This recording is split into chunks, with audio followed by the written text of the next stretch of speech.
article pointing out the fact that Diamond had recently made several announcements about new or renewed partnerships with publishers and questioning why there were so many announcements happening in such a short span of time. In fact, from April 27th through May 23rd, they announced an expanded deal with Opus Publishing, their deal with Distillery, Massive Publishing, which is Whatnot, that's their new name, and Ablaze Publishing on the 23rd. So Diamond making a ton of moves.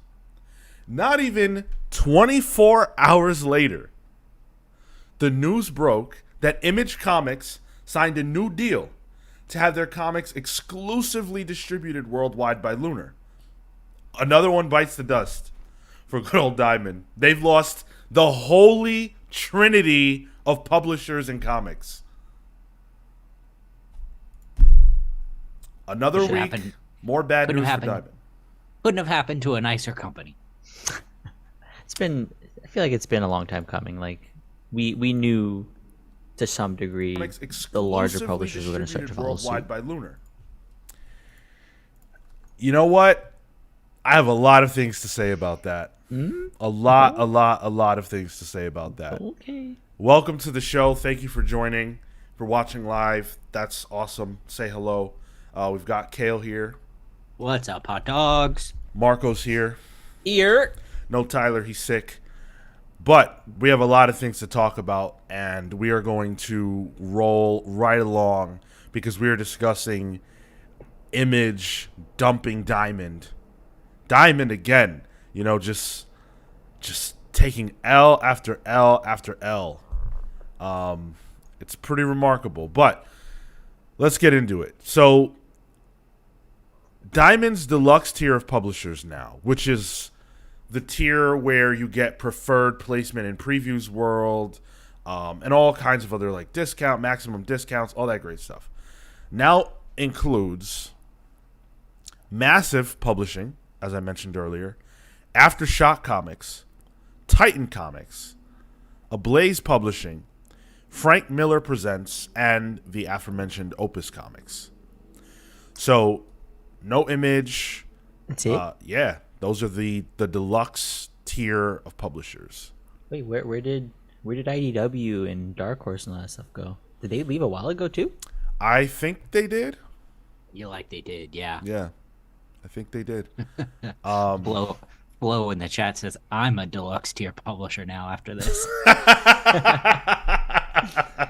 Hey, if Diamond wants to start distributing podcasts, we can talk.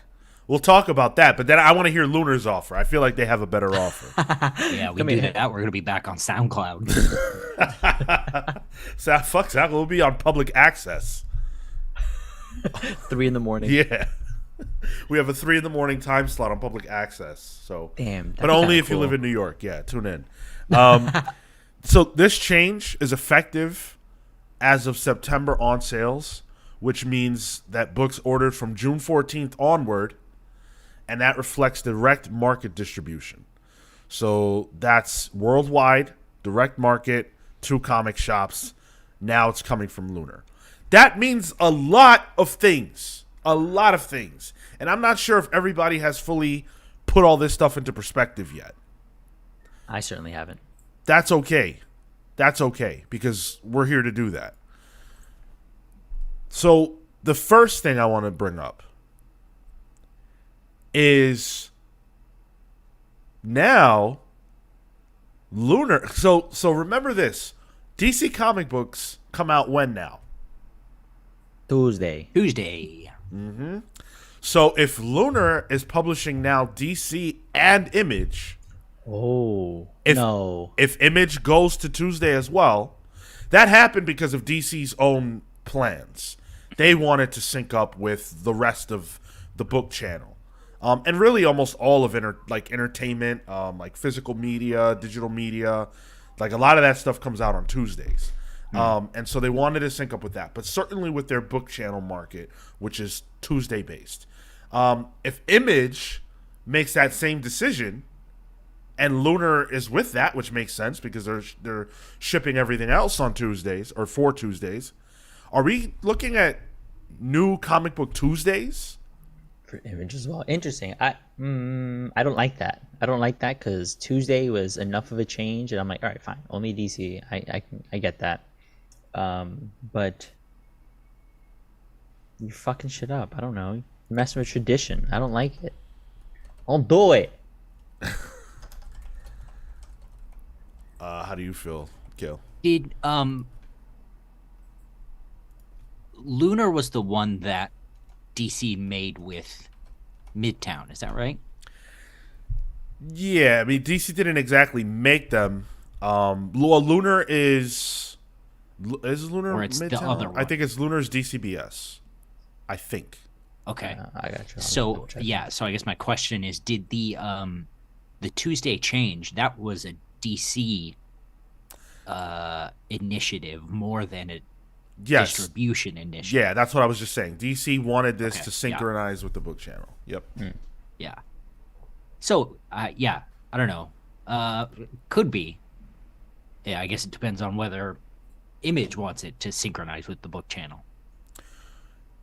It would make sense that they would want that. I think maybe even more than it would make sense for someone like Marvel. Just because so much of Image's, finances come from the book market and come from trades and, graphic novels and things like that. So getting all of that synchronized, because it's not really that much about floppies. Like, certainly that is a factor for DC and why they made that choice, but it's really because if you look at Barnes and Noble, if you look at any other book seller, those are all coming out on Tuesdays. So DC wants to get their books, their trades, right, in stores for that. Why wouldn't Image want that? Yeah, especially like you say, their trades are the book market. Yeah. For Image. Yeah, you're absolutely right. And even then, if you're going to distribute, like, to do 2 runs in a week, I can only imagine might prove out to be a bit like inefficient, like a cost perspective. Like, I'm going to do 2 runs when I could just do the one with both. Yeah. That makes sense. Yeah. And confirming that UCS was Midtown Comics and DCBS had Lunar, or has Lunar. Nice. Okay. Yeah, cool. So, I mean, look, I don't really care, I guess, but only if the whole industry moves. And I think that's really the question is, Image makes the decision to go Tuesdays. Maybe it's not even in their hands. Maybe it's just a Lunar choice. But either way, if that happens, does Penguin Random House and Marvel follow suit?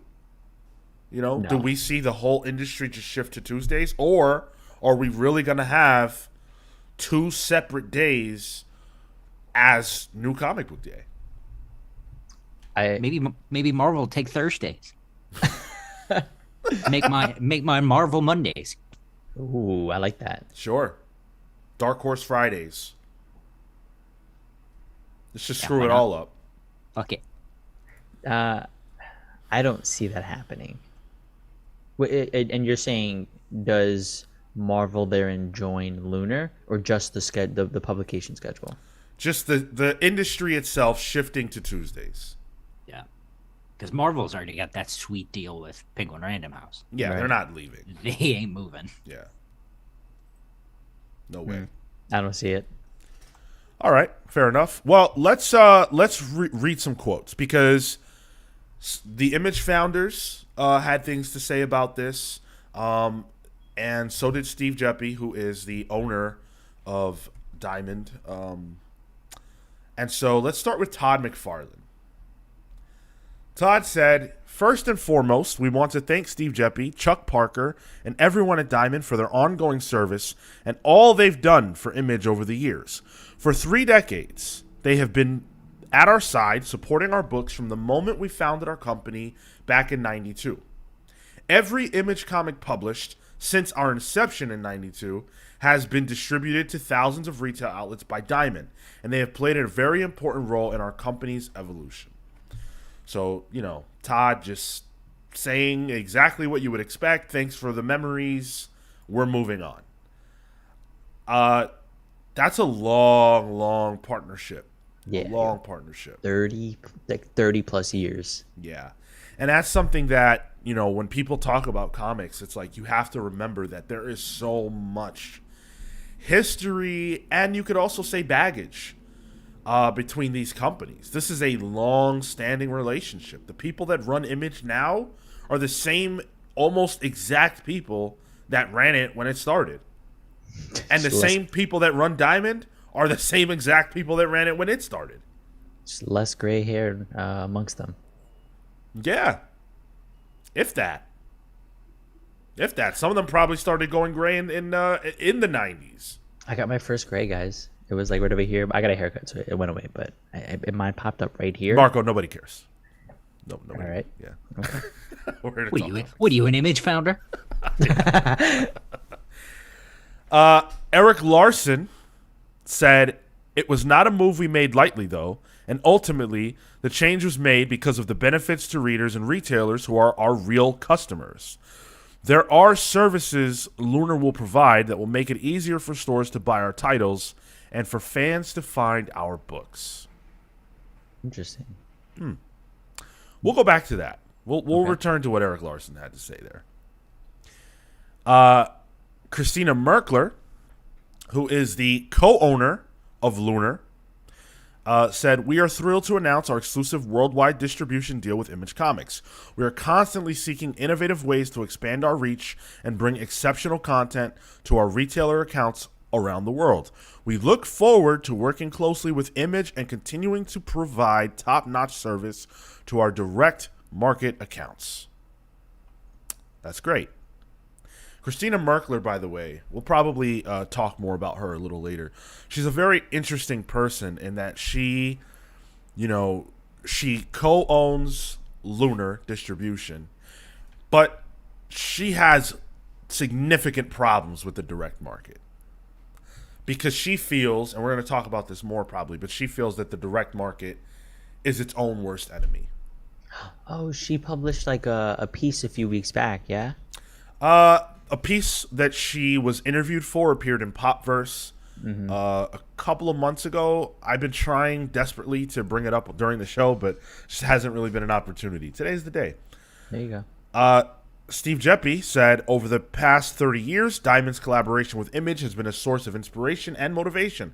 While their announcement today marks a new chapter in our partnership, I am delighted that Diamond will continue to play a vital role as a key source for Image Comics to the direct market. As always, we remain passionate about what we do and dedicated to delivering excellence for the direct market and our partners. Our resolve to provide innovative solutions and exceptional service remains stronger than ever." Is that what Diamond's known for? Exceptional service. Exceptional service and innovative solutions. Not in my experience. There was a survey that was done highlighting the different distributors and their pros and cons, and it was done by Comics Progress, which is Comics Pro.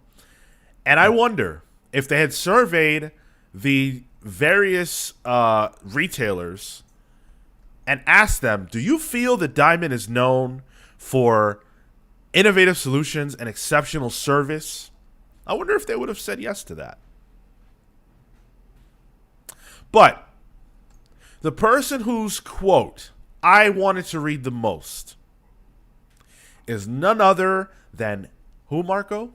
Jeppy. No, we just did that. Damn it. Yeah. Pay attention. Like, It's from Eric Stephenson. Eric Stephenson is the publisher and CCO of Image Comics. And he said, "This is a big change, but we will still be working with Diamond in other capacities and looking forward to maintaining those relationships with the Diamond team for years to come. Lunar is an impressive new player in the direct market, and we are eager to work with them on the next phase of our development, as well as joining DC in leading the industry toward what we believe are positive changes for everyone." That's really interesting, Eric Stephenson. That's really interesting, because here's a quote from June 13th, 2020, from that same man. Now, let me take you back to that time really quick so that you know what I'm talking about. This is at the height of the pandemic, right after DC said, "We are done with Diamond and we are, doing the Lunar and UCS thing." This is right after that. This is directly in response to that. Eric Stephenson said that the decision was a hasty, sociopathic decision made by people who do not care about the long-term welfare of our marketplace, let alone comics. Yikes. That aged. That aged like milk. You think my takes aged like milk? Yes. Yeah. Yep. Yeah. Especially the AI ones. But not the Lunar and this conversation. Surely I was prophetic here. It's funny you say that because I went back and listened to those old conversations. Fuck. I sure did. You knew he would. Yeah. How I could set I not? myself up for this shit. Dude, as soon as I saw the Eric Stephenson quote, I was like, whoa, wait a second. I got a long memory, pal. I remember you saying something different a few years ago. Because at that time, all of us, except Marco, in fact, Yeah. were very scared of what DC was doing. And so was Image, obviously. And frankly, I will stand by that attitude, rightfully so. You know, at the height of the pandemic, like. I agree. I think making the decision that they made at the time, like at that exact time, was hasty. I don't know if I would go as far as sociopathic at this point. Yeah. Yeah. That was rough. But then when you think about it, right? Just shy of 3 years later, he's saying we're joining DC and leading the industry toward what we believe are positive changes for everyone. Who does everybody include? Sociopathic. Yeah. Like, it has to be. And I think when Lunar first popped up and we started seeing the differences in that distribution, I think one of the things that we noted was, or that retailers had noticed, was packaging's better, things came on time, the delivery actually made it in a number of instances, right? And so I wonder if they've continued to push on that in ways that maybe on our end we're not seeing because we're end consumer, but something within the distribution, something within the workflow, those things have probably improved to some degree, especially as Lunar has gotten like a better foothold and grasp on the distribution business itself, that small successes and optimizations have been made enough so that Image was like, actually, this kind of makes sense. You're 100% right. And I have proof. Because the survey that I talked about features responses from retailers all over the United States. And the way that the Comics Progress survey sum up makes it seem is that they're all pretty close together in terms of how retailers feel about them. And I guess you could come away with that conclusion, but I read it and I came away thinking, wow, Lunar is the best distributor in comics. That's what the retailers seem to be telling me. They're number one in packaging. They're number one in minimizing damages. They're number one in shipping costs. Like they're not number one in absolutely everything, but they are by and large number. They're number one in comics in time for New Comics Day. They're doing amazingly. And don't get me wrong, Diamond is doing well in certain aspects. So is Penguin Random House and Universal, but the overall grade has Lunar on top by at a 4.0 out of 5. So they're doing amazing. I think this is that like competition angle of you introduce those new players into the market and somebody's going to be doing something better, and this is that paying off. Yeah. Good. Yeah. Thanks, capitalism. So, out of the quotes that I read,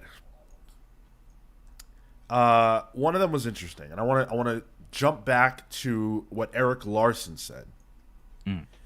Eric Larson said, it was not a move we made lightly, though, and ultimately the change was made because of the benefits to readers and retailers who are our real customers. Every single quote that I read, with no exception, either directly, well, actually, before I say that, let me ask you, who are the real purchasers of comics? The shops. Marco, what'd you say? The shops. And Kale, you said retailers. Yeah. Every single person whose quote I just read either directly says direct market or references retailers. Everyone. They don't all reference fans, but they all reference retailers. We learned that from Dan Didio. Never would have occurred to me had it not been for that interview. It's B2B, right? Like you're distributing to another business. Yeah. You're distributing to another business that essentially has full control over what the potential buyer reads, at least what they see in the store. What they see in the store, what's promoted to them, what they don't see, what's not promoted to them, all in control of the retailers. You can ask the retailer to get something for you. Maybe they will, maybe they won't. They can literally tell you no. Yeah. And then you just won't have access to that at your store. And you can't just say, nuts, I'll just go to the comic shop down the street. That is the comic shop down the street. Yeah. And there ain't no other comic shop down the street. Yep. Most likely, in order for you to get to another shop, you probably have to drive maybe a half an hour, maybe an hour. And maybe that owner sucks too. Who knows? Yeah. Even in the city, it's like a 30-minute train ride to the next one if you're lucky in the same borough, you know? Yeah. And that's probably a midtown. So, I mean, it's just amazing to me that, these kinds of moves get made and everybody talks about them, huge, announcement and things like that. What does this actually matter in the grand scheme of things when it comes to getting Image Comics in the hands of people who actually buy and read them? Nothing's going to change. Exactly. Nothing changes. Nothing changes. Well, I mean, in my mind, right? Lunar distributing Image Comics, getting them to stores faster, getting them to stores in better condition. Let's say all of that is accurate. What does that have to do with getting a person who doesn't go to comic shops to go to the comic shop and buy an Image comic book? Oh, yeah. Nothing. Nothing. Yeah, this is the market that you're hitting, right? You have your size. That's it. That's Image's real problem. That's every publisher's real problem, is getting people to buy the books that normally don't. Not comic book fans, but human beings. People who might be inclined to buy comic books. That mysterious, unactivated reader. Right. Sure. So this go ahead. But I like this is the problem that Lunar's out here to solve. Well, who is here to solve? Christina Merkler, in the interview that I referenced earlier with Popverse, said, quote, "Sometimes the direct market is its own worst enemy. Everyone says, oh, we need to grow the readership. We need to grow the readership. But no one ever actually says, how do we grow the readership? I'm not saying that I have all the answers, but I do think that sometimes the direct market is its own worst enemy and it's almost preventing itself from growing. It's not almost, it is." Hot damn. I think that one was paywalled, so I couldn't read it. It is. Yeah, it is. Yeah. Yeah. We've got that hot Patreon money Sean could just throw around to get over the paywall now. No, I read the free quote. I did not read the whole interview. That's a great quote, and I think what she said is absolutely accurate. But who's responsible for solving the problem? If it's not Lunar, if it's not Diamond, everybody was blaming Diamond 3 years ago, saying they were a major reason why comics were not where they need to be. I don't disagree with that. But if now Diamond is not responsible, and Lunar is stepping up, and they've got DC and they've got Image, are they responsible? Is Penguin Random House responsible? I thought Penguin Random House was going to have all these bright ideas about how to market comics outside of comic book stores. Where's that? Oh, that's right. Yeah, they were like, we're bringing back into bookshops and all that kind of stuff. Whose job is it to solve the problem that comics has? The publisher. They need to bring people in to the door to want to pick up a book. Like, you have to activate somebody enough to want to make it out to the shop or to buy something digitally, to care, to want to read. That's on behalf of the brand and IP that you have. You have to flex that, and you have to attract those people, because Lunar's just the process to get to the retailer. The retailer, the retailer is going to influence that, but I think you have to get somebody to the retailer first. Kill. I would have said marketing. Let's go. The marketing real marketing of the publishers. Ouch. Yeah. See, I struggle with this because I don't. Yeah, that's a guess on my part. I don't know. Right. I certainly, if Christina Merkler doesn't have the answers, I'm not going to say that I do, although I kind of feel like I do. But I don't think that the responsibility falls solely on any one of these entities, but I don't think that they're all trying to do the same thing. And that's the problem. Because retailers and distributors don't have any skin in the game of digital. They don't care that you sell comics digitally, in the sense that it does not benefit them for you to do that.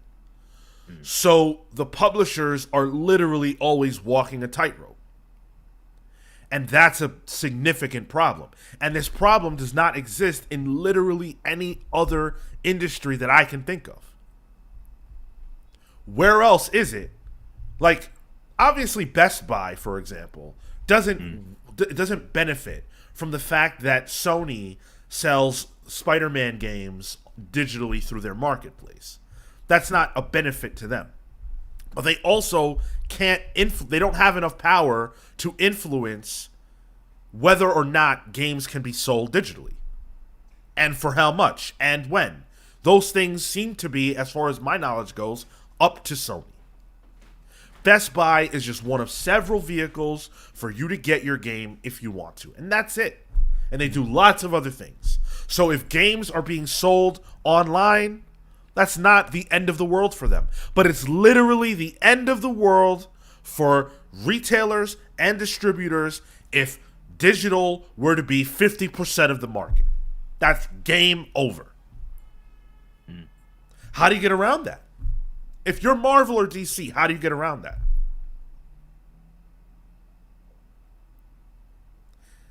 It's a house of cards. I've been calling it a house of comics, and House of floppies. It's doomed. Yeah. The doomed feels strong. But what do you mean? Like the future is digital. I don't think you can argue that. It's only a matter of time before we can't cut down any more trees. At some point it's going to get hard to keep making these floppies. It just is. But I don't think that the digital space has enough of like a value yet to want to replace that. Oh, I guess yet. That's what I'm saying. You're right in that it doesn't, but what I'm saying is, like, Marvel and DC cannot possibly push digital in the way that I'm sure they would probably like to. Yeah. Because of the other two entities. This is a triangle. The holy trinity of comics is the publishers, the distributors, and the retailers. I did not say reader. Mm-hmm. We are somehow, in the structure that has been created, the least important factor in terms of those three other entities, but also the only factor that results in them making money. It's insane. To me it's nuts. Top Lane says, you give me a 10 to 25% discount on digital, I would never go back to my comic book shop. That's the exact reason why they don't do that. Yeah. Yep. Yeah. Hit that convenience factor at that point. Yeah, and I'm not saying that we would see like the number go from 10 to 20% of digital readers, right? Because I personally am of the same opinion I've always been, which is that if you're a physical comics reader and that's what you really, really love to do, you're probably not going to be incentivized to make the jump unless you literally have to.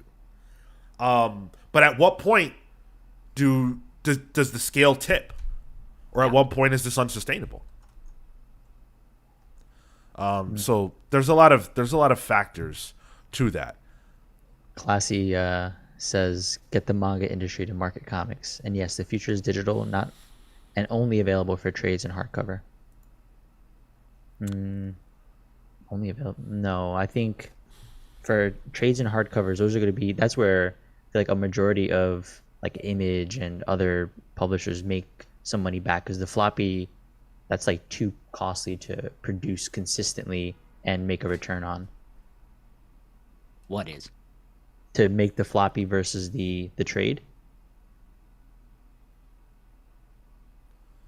You're saying that it's harder to make a return on your investment through floppies than trades. Right. Sure. I think that, trades have a higher valuation.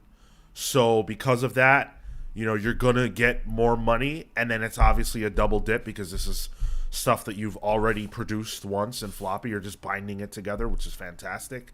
Yeah.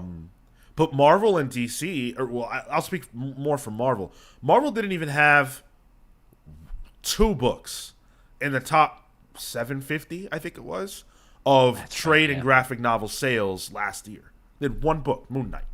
Damn. So if they were to make that choice to go fully, backlog and trade weighting physical releases, and that's all you had for physical was old stuff and trades, I don't know how that works for Marvel and DC either, because they make a lot of money on floppies. And on that manga industry to market comics, I don't know what that looks like what they do differently or how they do it differently. I think the end user there is activated to a different degree and at larger scale. So I think that's a different comparison. I wonder what they do, but it's also just a whole different market. Right. Yeah. Altogether, like their stuff, they on the outset, they've already wildly segmented their audience, right? But they've also made it insanely available. And cost effective. Yeah. Top Lane says it would force them to reprint old stuff, which would be great for us. I mean, they already do. They reprint stuff all the time. Like, things are not new comics. They're not going out of print. You know what I'm saying? Like, we don't live in that world anymore. They keep this stuff in print in perpetuity. Now, there are some old comics that they cannot reproduce because it would be too costly due to the rights agreements that existed at the time. So there's some things we'll just never see again. But that's old stuff. But if it's from like the 80s or 90s on, and it's sort of popular, you're gonna see it. No question. Yeah, that's just that's how it works. So let me ask you guys this: has the comeback for Diamond actually been bigger than the setback? Has it been a comeback? Anyone remember that quote? That was the big tagline that Diamond was using in 2020. The comeback will be bigger than our setback. Oh, that was yeah. the big tagline. Right. So has it really been? Bro, what was it? Book of Magic #4, some shit saved the industry. It's Daphne Byrne number Daphne 6. Byrne. That's it. Oh my God, yes. Good book, by the way. Yep. Well, save the industry. Nah, dude, they're dropping the ball left and right like that. You have the ball. Fair. They've been fumbling the ball since they got it, and now it's just in free fall. Like this, no. This has been continued exodus on the part of publishers. The people that they're trying to acquire that are their deluxe tier now are nowhere near the kind of quality that they, or not quality, but the Publishing magnitude. yeah. Like there's no weight there anymore, and I don't know that is of value to Diamond. Like, yeah, you have these, and maybe you got to pump out more. You can pump out more volume, or you have to acquire more smaller publishers. But people don't know who those are, and that's hard to then be like, yeah, we're gonna get people hyped about Ablaze. They have some good books, but Yeah, it's just, and we talked about this the last time when DC left Diamond. It created a hole in the orders that the retailers were making. And so in order to keep their discount at the rate that it was, they had to order up to match what they were doing before without DC. And so just figure that the average comic shop probably orders more Marvel and DC comics than anything else. And then Image after that. So when you lose Image, and let's say, because again, Diamond does not have Marvel or DC, Image is probably, 40% of your order from Diamond at this point? Gone. So if you are Diamond loyal, how do you now keep your order high enough to keep your discount without Image? If Image was 40% of your order, fill it with a Blaze, like Marco said. No. Yeah, pump it full of Funko Pops and action figures, fucking back issues and old trades, I guess. Yeah. It's a really difficult situation. But if you're a retailer, for all your loyalty to Diamond over the years, if you stuck with them, if you didn't leave them after they lost DC, if you stuck with them after Marvel, and you still want to stick with them, this is what you get for it. San Diego Comic-Con is an event that is sponsored often by Diamond. And one of the things that retailers would get was, if you were a retailer, you would get free access to San Diego Comic-Con. Well, not anymore. Not this year. Retailers have lost their free San Diego Comic-Con badges. They must now pay $330 per employee for the weekend. Do you want to know how much of a discount that is? Not. $0 off. Frankly, for a retailer, that's lower than I would have figured. Yeah, right. The benefit is that they don't have to wait in the line to get the badge. That's it. Oh, wait, what? That's it? And they're getting a thank you lunch at the event, which will include limited edition items and swag bags. So if you can shell out the $330 to get to the event, which you don't have because Diamond is taking all your money because you lost your tier of savings from ordering through Diamond because you don't buy Image to them anymore because you can't. If you somehow scrounge up 330 shekels to get to San Diego Comic-Con, on top of the flight, on top of the hotel stay, on top of carrying your works so that you can sell them to make some money back, what they'll give you is a swag bag. Hey, they're feeding me. And they'll feed you. You'll get a gold Batman figure. Yeah. Maybe. You'll get some convention food court burgers and fries. and go ahead. A Booster Blue action figure. Yeah. Love it. But let's talk positives. Let's talk solutions. Let's talk upside. Because there has to be something, right? Can't be all bad. Doubt it. Well, I'll say this. The move is good for Image. I think at this point we can all say that Lunar has been beneficial to the industry. And so Image moving that direction is good. That's positive. I don't think this kills Diamond, though. No. It makes them a much smaller player, but they're a player nonetheless. I think Diamond has done... You'll be shocked by this, maybe. I think Diamond has made the right decisions to diversify themselves in the wake of COVID. Diamond sells lots of toys, lots of cards, like physical playing cards and collectibles and things like that. So they need comics, but they don't only need comics. And so that's really smart on their end. They're not dead. They're not. This is not the end of Diamond by any means, in my opinion.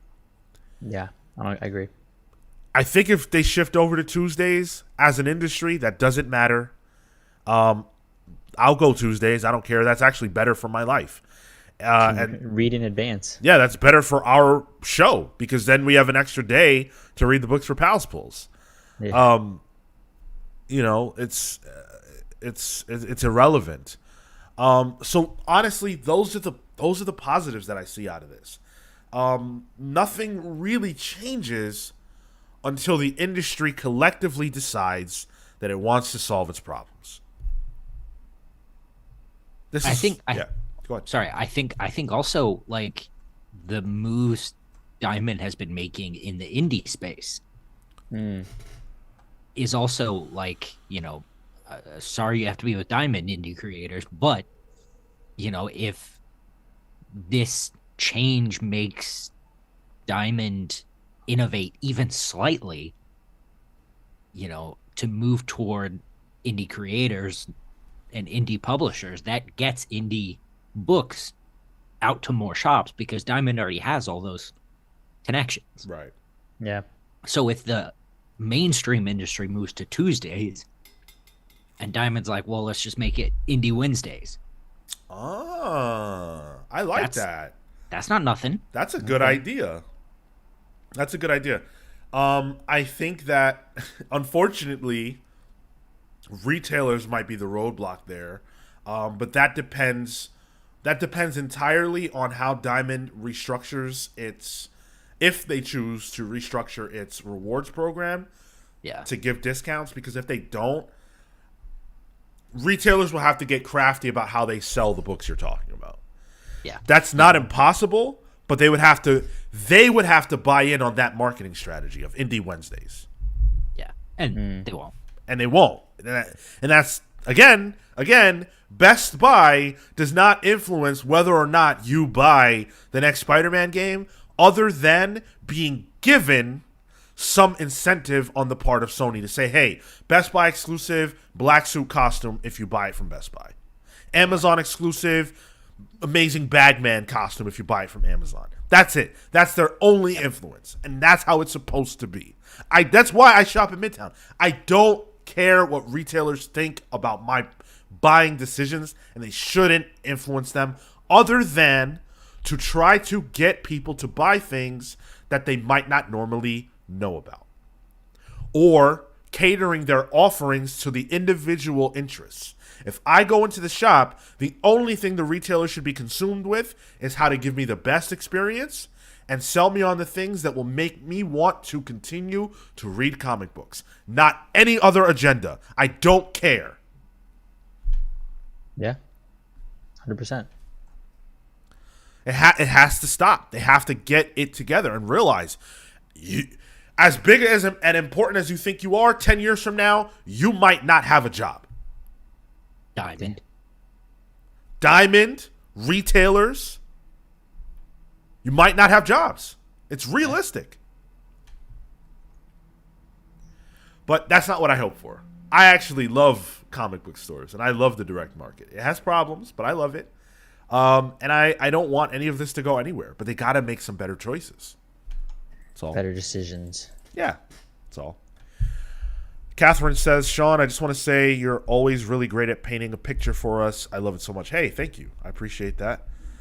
If I wasn't good at it, that'd be a problem because I've been doing this for a while.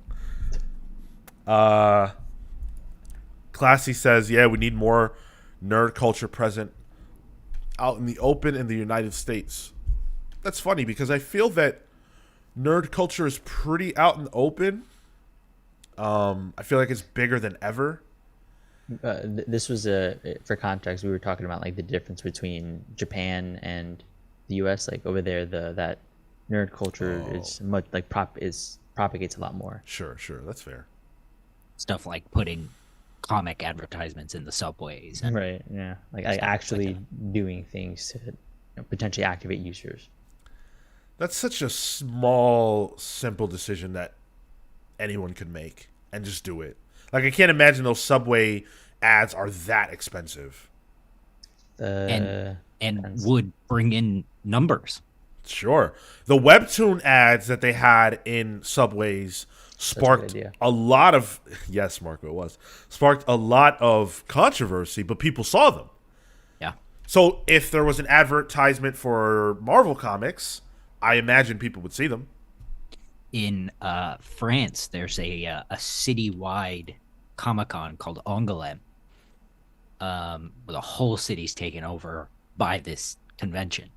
And in the Paris metro during Angoulême, there are ads and, banners and celebrating comics and BD and, the whole thing, so that you'll go to Angoulême. Mm-hmm. Wow. Yeah. That's pretty sick. And it's an entirely different city. And there are ads in the metro, like. Yep. The one thing about those things is you need to have a relatively large budget. I don't know what the costs are in Europe, but at least in the States, for something like to get in the subways, like in airports, probably like $100,000. Is that all? Oh, dude, comic book marketer, the amount of budget you'll get is like maybe 300 for the month. That's a third of your budget. Like that's a big decision to be making. Yeah, but for a Disney or a Warner Brothers, the two staples of the industry, like they could afford it. I think that assumes that they're giving the comics that much of a priority. That's what I'm saying. Can I tell you a fun fact that I recently learned, Kale? In 1972, four, something like that. Warner wanted. This is how cyclical and comedic and typical this industry is.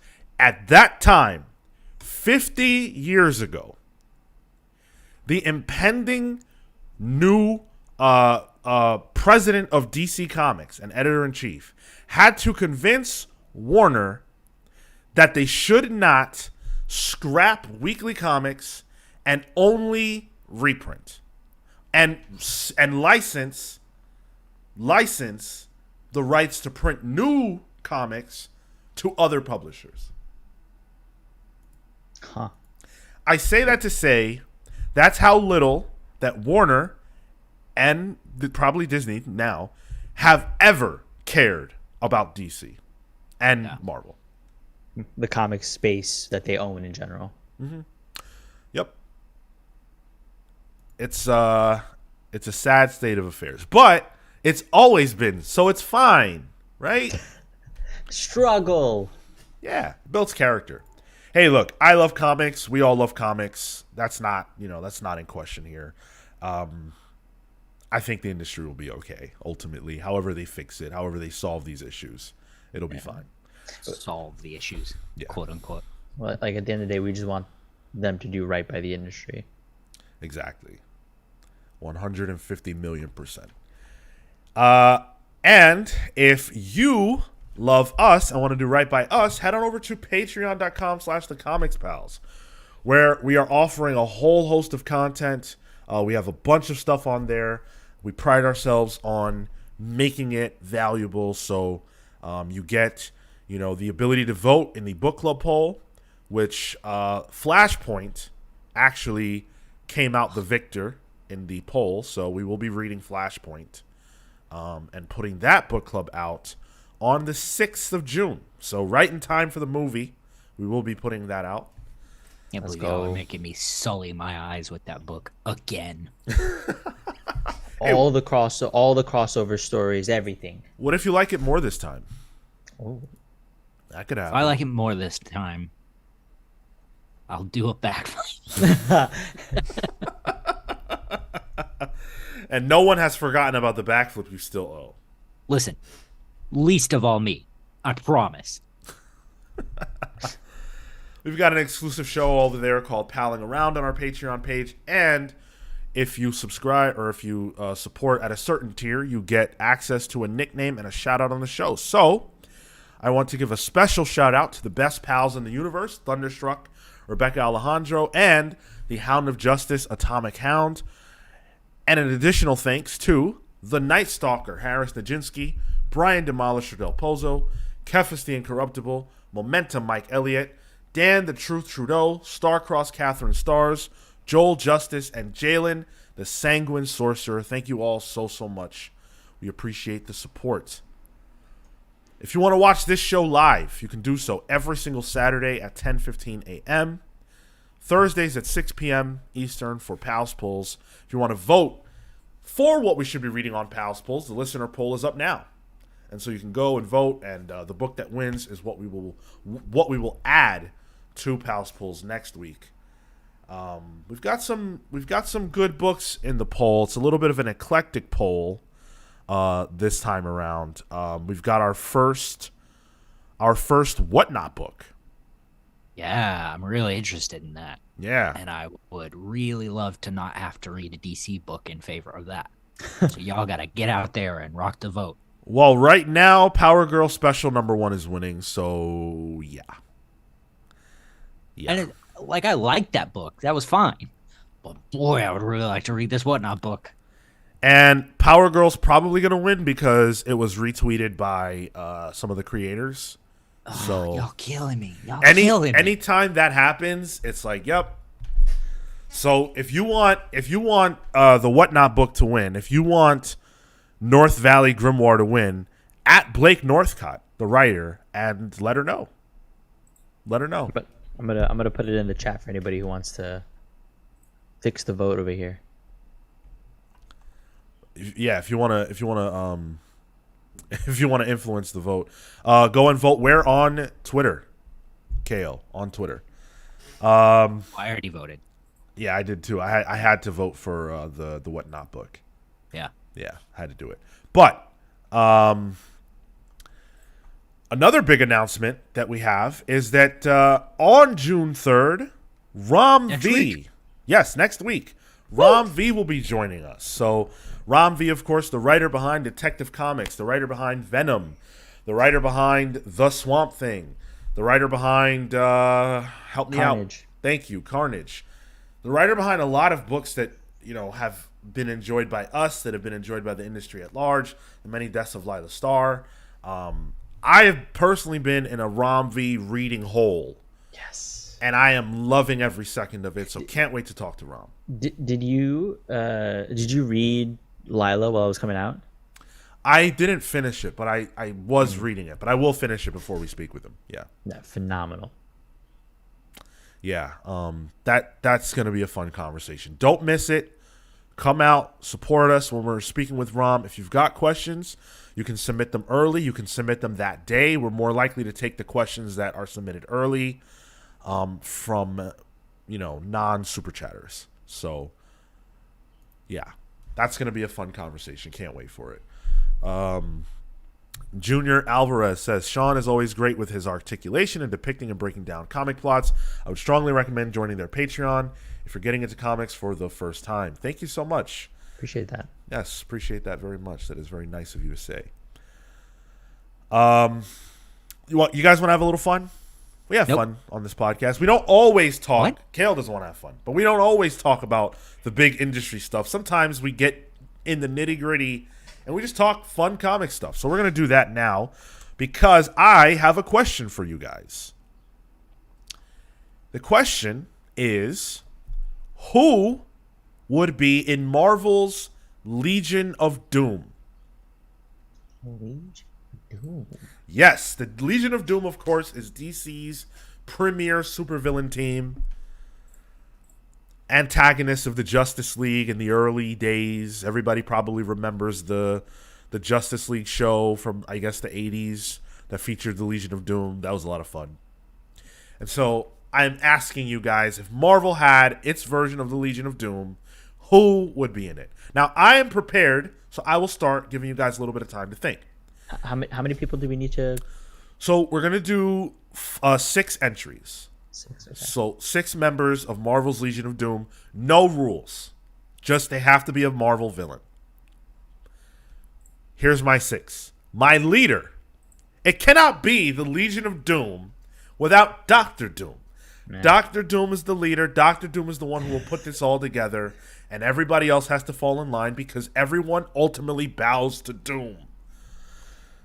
Next up, I have Doom's old running buddy. Somebody who I would die to see interact together again on a team like this.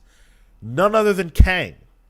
Who can forget the Infinity War, or rather the Infinity Gauntlet, and Doom and Kang being on the same team and how fun that was? I would love to see that interaction again, but them also plotting against each other on the low.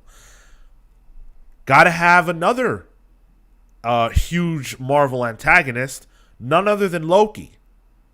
Oh, that's a good one. It can be male Loki, it can be kid Loki, it can be woman Loki. I think I want woman Loki. Mm-hmm.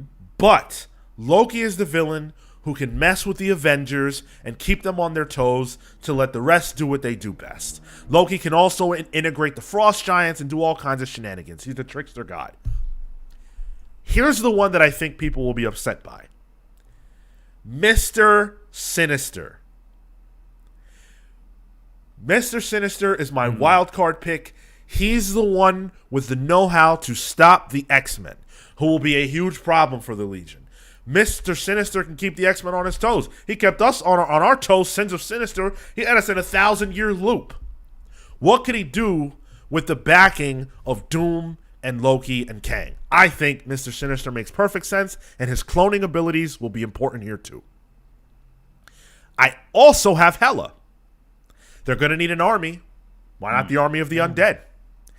Hela can also, obviously, counteract Thor. So that would be a lot of fun as well. And I would love to see Hela and Loki on the same team, especially if it's woman Loki. My last choice is Ultron. Ultron is one of my favorite villains of all time. You have to have a machine on a team like this, in my opinion. And again, if you need an army, who can produce one faster than Ultron and his bots? I feel like any team that Marvel could assemble would very well may fall to this squad of the Legion of Doom. Okay, right. I also have Doctor Doom. That just makes sense. Namesake. Mm-hmm. I have Mephisto. Ooh. How the hell? Thanos. Jesus. Okay. Galactus. Okay, all right. That's my wild card, but is only represented by the voice in Silver Surfer. That's it. Like he has his envoy, and if we need to call him, Galactus is up there, and you gotta come through for some shit. Green Goblin and Loki. This is the wackiest fucking team I've ever heard of. So Marco's got 4 gods and also Norman Osborn. Yeah.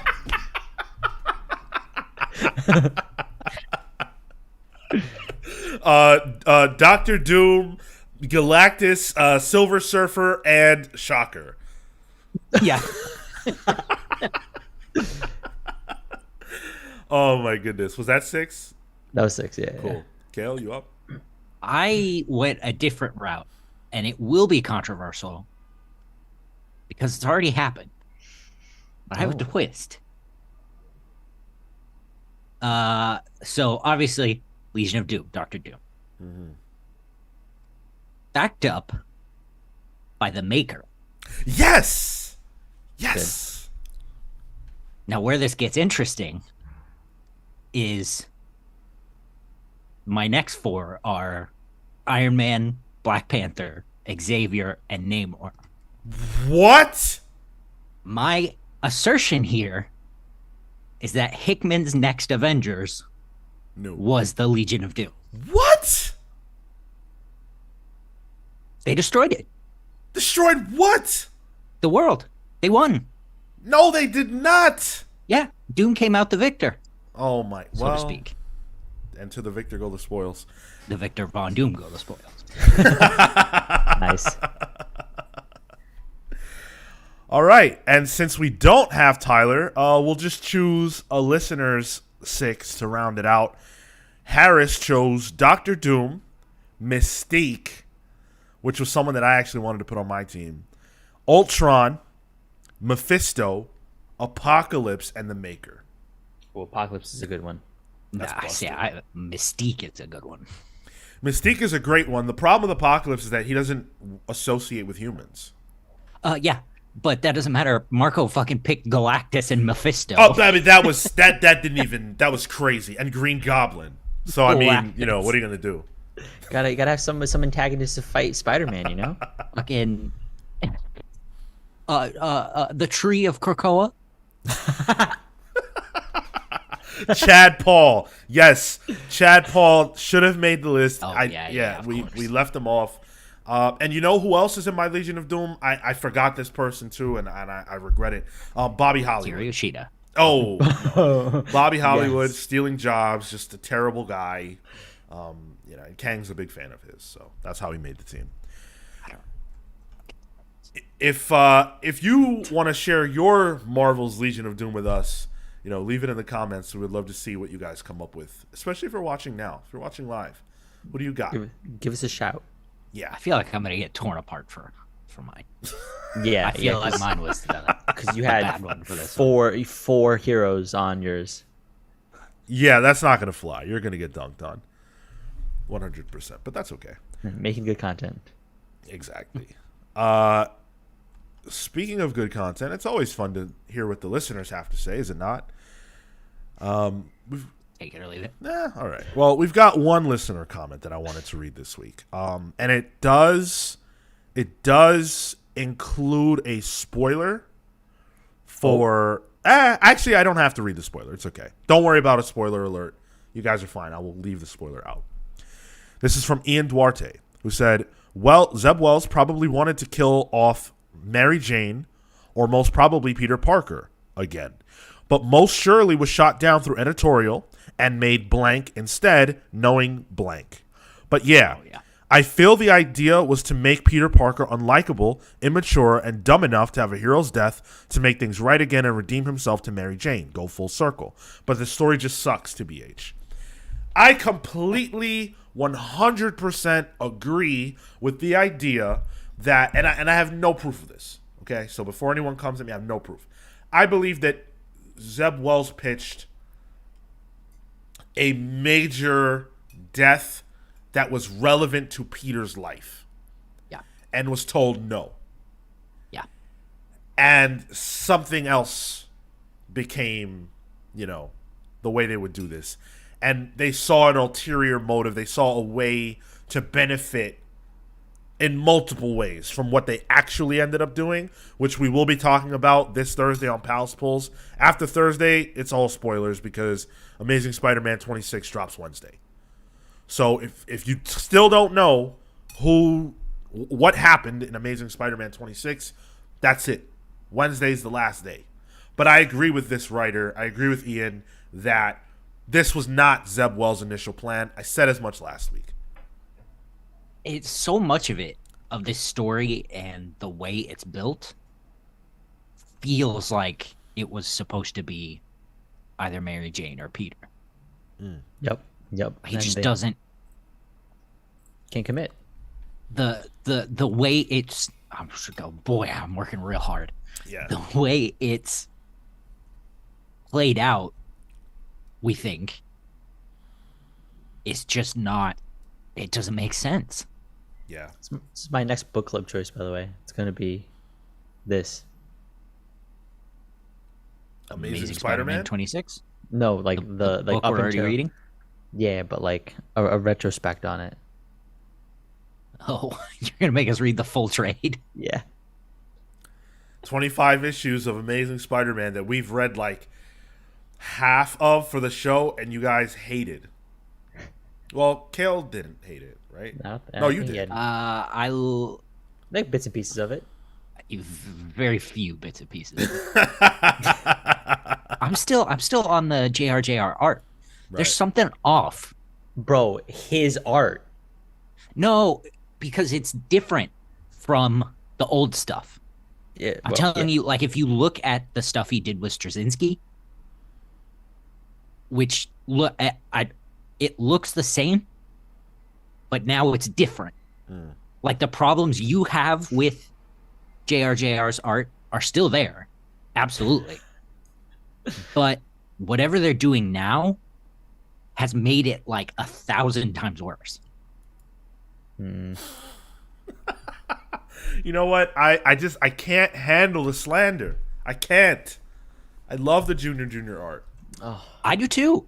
Oh, That dude to me is higher than Mark Bagley for Spider-Man. wow. Yeah. I think so. I think I feel that I way. do not like Mark Bagley. Oh, wow. Bagley. I can't say that. He's got, you want to talk about same face. Mark Bagley cannot draw a different face to save his life. We got a first time chat on Twitch. With their list: Dead Rising BG95, Doom Molecule Man, The Maker, Kang, and Null. Jesus. It's not bad. Hot damn. That is broken. First of all, you don't even need a Legion of Doom. If you have Null and Molecule Man, that's it. That's it. You're winning. Whew. Molecule Man. Yeah, that's a great pick. And putting Doom and Molecule Man together is also fantastic. I love that. Of course, that's going back to Secret Wars. So I love a Secret Wars reference. Thank you for the first time chat. Appreciate you, Dead Rising. Let us move forward and get into a little bit of news. By the way, we're going to be talking Amazing Spider-Man again in a little bit because we actually have an answer as to where the leak originated from as far as like how we learned about it. We have an answer for that, and I can't wait to talk about that. But up next, we're actually talking about Grant Morrison. So it was announced this week that Grant would be working on a 13-part series for Ahoy Comics. Now, Grant is not actually writing the entire series. Grant is writing the first installment of the Partially Naked Came the Corpse. That's so good. 13-part story, which will be in the upcoming Project Cryptid Anthology, coming from Ahoy Comics in September. Nice. Yeah. And so it's a prose story. It is created with, quote, exquisite corpse style, in the quote, exquisite corpse style, in which successive authors take on successive chapters of the story. Subsequent episodes of Partially Naked Come the Corpse will be written by Mark Russell, Alex Segura, Torrin Gronbeck, Bryce Ingman, Carol Lay, Carrie Harris, Hannah Battery, Audrey Riker, Kirk Vanderbook, Lisa Jones, Stuart Moore, and Keck W. John Proctor. No, John. Keck Proctor. W. John Proctor will illustrate the book. Yeah. So it's a prose story where Grant is going to take the first chapter, and each of these writers will have a chapter going forward. yes. Yeah, subsequent one. That's pretty cool. Yeah. And It's interesting. Yeah, go ahead. Oh, sorry. Well, it's supposed to be prose, but I guess John Proctor is going to be like maybe bits and pieces of illustration here and there. You ever read the Grant's Batman, like the first arc ends with a prose story called The Clown at Midnight. And I would imagine that this will be similar, where it will be largely prose, but with images that inform the story or, showcase what the story is saying. Something like that. When, as I recall, Ahoy does a lot of this in the back of their books. They put a lot of back interesting prose back matter in the back of their books. I'm convinced that any Ahoy comic is of the greatest value on the stands at the moment. Like, they have so much. Like, you have your regular story, shit. They'll do like crossword puzzles. They'll do like find this image thing. Like, there's so much in there that you get extra value out of that thing for the same price as anything else. Yeah, interesting. Ahoy is actually they're a good publisher. Ahoy, Ahoy is awesome. They've put out some really great books. The book that I really liked was The Wrong Earth. Yeah. That The Wrong Earth is awesome. And then what was the one book? We interviewed Tom Payer and I think Stuart Moore at one point. Yeah. And they were promoting a book that had anthropomorphic cats in space. And that was fun. That was great. So yeah, that's right. That's yeah. Right. Yeah. So Ahoy, Captain Ginger. There you go. Was that it? Okay. Yep. That was a lot of fun. That was really good. Yeah.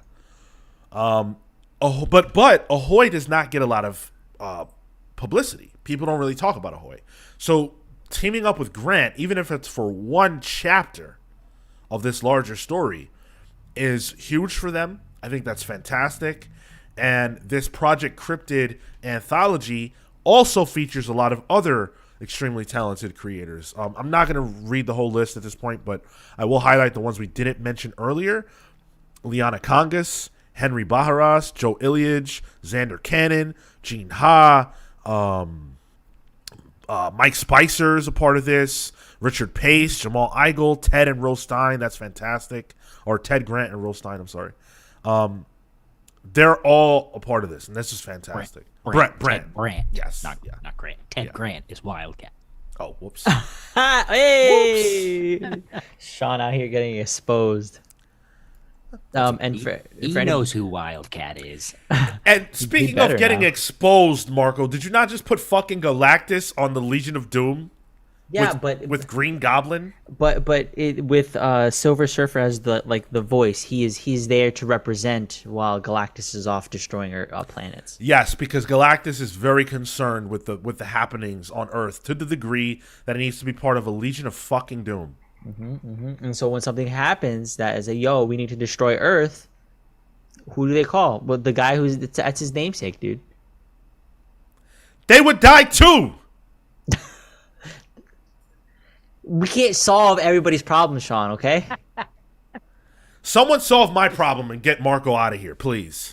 And for anybody who wants to go back to listen to that interview with Tom Payer, Stuart Moore, that's episode 187 of the Comics Pals. Whoa, that's forever ago. That's a long time ago. Yeah.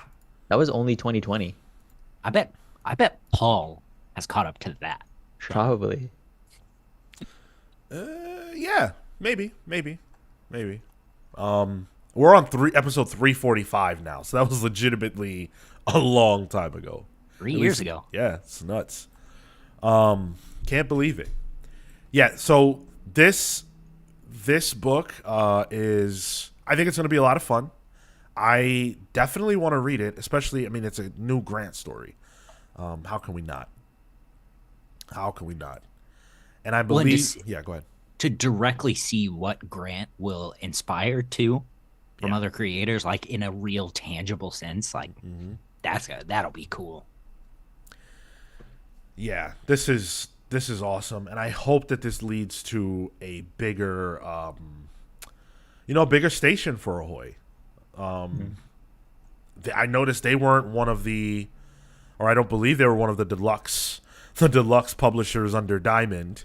They certainly weren't. I don't know who's publishing them, but they had a big thing with Comixology when we spoke to them, as I recall. Okay, so there you go. So maybe they're still. Well, that's a dumpster fire too.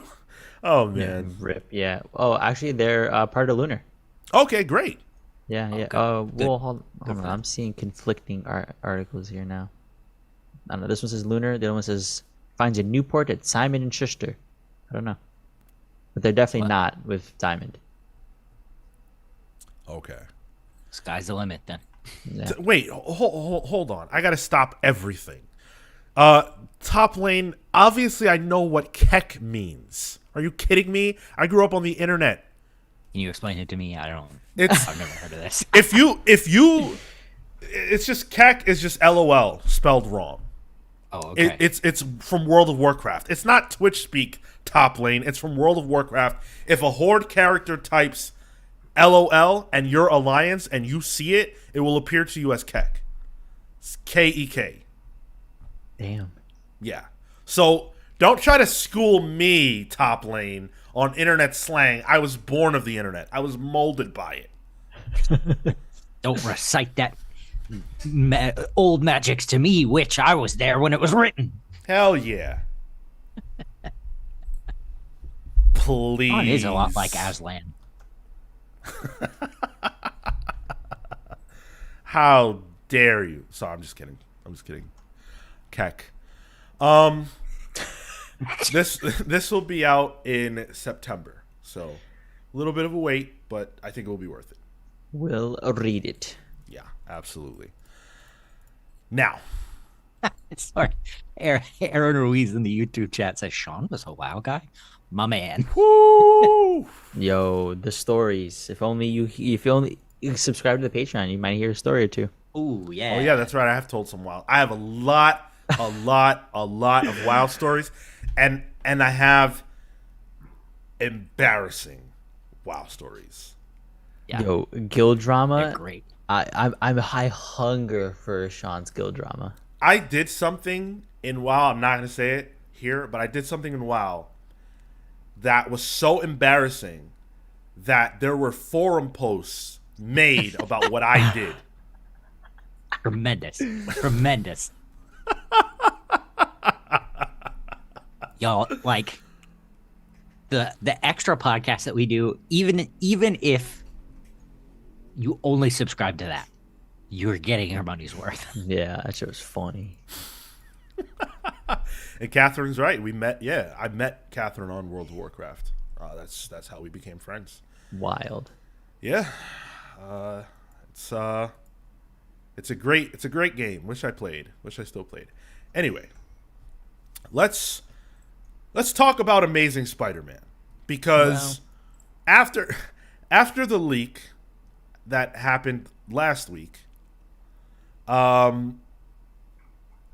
a lot of the conversation, it started with pure anger and rage, but then it became, how did this happen? Who leaked the event in Amazing Spider-Man, the shocking event? Who leaked that? We haven't known. And Comics Beat actually put out an article really, really quickly after the leak itself took place, and they were asking the same question. And Comics Beat was unable to determine an answer because, as far as people knew, it originated from Reddit. But who gave this Redditor this information? Fucking Redditors. A lot of leaks happen on Reddit, apparently. But this leak did not actually originate from Reddit. Contrary to the belief. Where did this thing come from? Who did this? A lot of people said it was Marvel. Because, and actually Tyler floated that theory, and so did Comics Beat.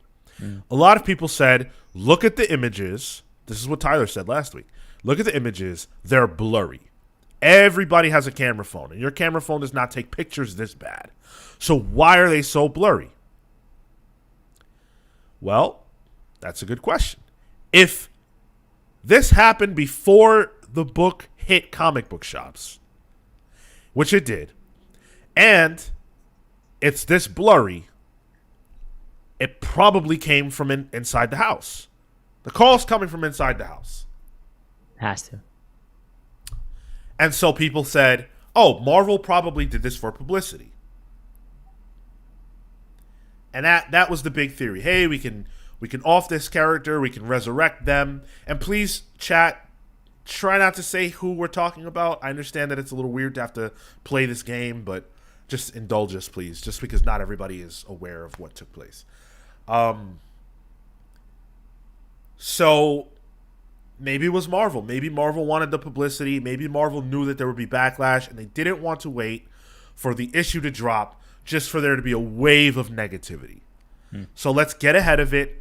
Let's make this announcement, and then when the issue comes out, the heat will already be off. E.B. Cebulski walking around Marvel taking pictures with his crusty ass Motorola Razr flip phone. This will get the internet on fire. That's hilarious. What's up, Kefis? Welcome. You missed a lot. Well, as always, Bleeding Cool comes through with some ace reporting and investigative journalism to determine the answer to this question. Bleeding Cool's Richard Johnson was able to trace the leak all the way back to a YouTube channel. No way. Yes, indeed. Not us. Not us. We would never do that. If we had a Marvel insider, we would never leak anything you told us. We can be trusted. Hit our line. Our DMs are open if you want to, tell us some information, some private information. Give us the tea. Yeah. You've been told secrets. Oh, yeah. We keep. Oh, please. We've been told secrets. We keep them. Trust yeah, we're me. pretty good at that. Yeah. So, the YouTube channel is titled Comic Kingpins, and they went live on May 15th on YouTube with the title, Who Dies in ASM 26? Tune in to find out. Now, this YouTube channel, as of today's live, has 531 subscribers, which is the same number it had a few days ago when I checked last. And I don't say that, by the way, to denigrate them. I'm saying that because I'm trying to highlight how small this channel is to have dropped such a bombshell.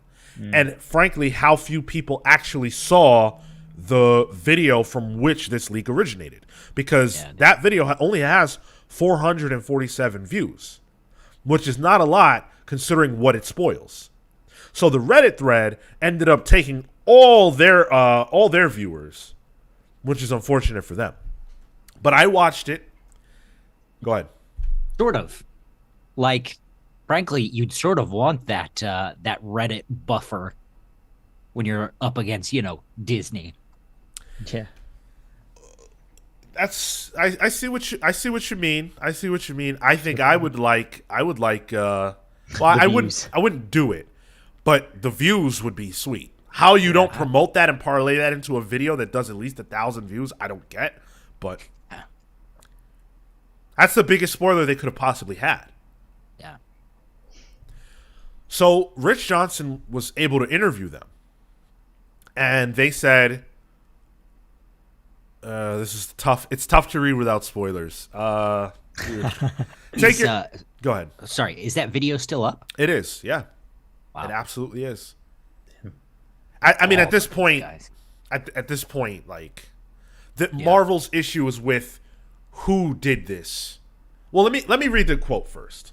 And if you really don't want to know the answer as to who was killed, this quote I'm about to read doesn't exactly spoil it, but it gives you an idea, so you can mute us for 30 seconds as I read this, okay? Or skip ahead if you're watching later. Quote, "We stated on the show about the main reason that it was spoiled at all was the fact that they were killing off a fan favorite minority character in a title that wasn't their own, and without drawing pretty much any attention to the fact that they were even showing up in this event. It's a huge disservice to their fans. It seems that a lot of the community is under the impression that the source came from the publisher, and that is accurate. I am allowed to say that much. The sentiments we expressed about Them being killed off like this are the sentiments of our source. Hopefully now, perhaps more of their fans will catch this milestone event for them, regardless of how they handle it down the road. As I'm sure you can understand, we don't want to say too much in regards to our source for the obvious reasons. I like to think that somebody that like Sean was like, like mute us for the next 30 seconds, and someone's like in the middle of like doing dishes. Fuck. I have a theory that is half joke, but I think it would definitely spoil it. Go ahead. I wonder if it was Sana Amanat. That would be crazy. That would be insane. That's too risky. But for she was like on the team that originally created her. All right. Too much. Too much. Too much. Okay, sorry. I think for any executive to be a part of something like this, regardless of how you feel about the decision, is shameful. I don't support that kind of action. I think if she felt this was the wrong decision or anything or if any executive felt that this was the wrong decision, you're probably in a position to voice that in a more correct way, because this leak doesn't help This leak doesn't help. This doesn't help that problem. Yeah, The conversation that would generate will happen anyway. Yeah. And it doesn't happen as strongly without the voice attached to it. The voice of that person. So I think I don't know. But it has to be somebody who's upset, because that's what the quote says. Yeah. The person that did this is upset with the outcome. They're upset with who was taken out. And fair. Yeah. I get it. And I started to think, with the culture at Marvel right now, when you look at the editors and when you look at the people that work there, a lot of them are, it's a lot more diverse. And, there are a lot more women there, a lot more minorities there, things like that. And so I could see any number of non-executive level employees at Marvel having access to this kind of thing and being mad enough to make this choice. No, what? You're working there, and like this is just like I imagine this is, you're working there, right? You get that this is the machine of comics, and you're trying to stoke flames up and stuff, and surely they know something. They know more detail than we do down the next 6 months worth of issues. Like, I feel like they know how this is going to resolve to some degree, and I don't know that that's grounds for somebody to be like, I'm mad at this decision in particular, even though I know how it's going to resolve in this way. But even if that's how it resolves, that doesn't mean you like the decision, or even how it resolves. Just because you see the full picture doesn't mean you agree with the full picture. Sure.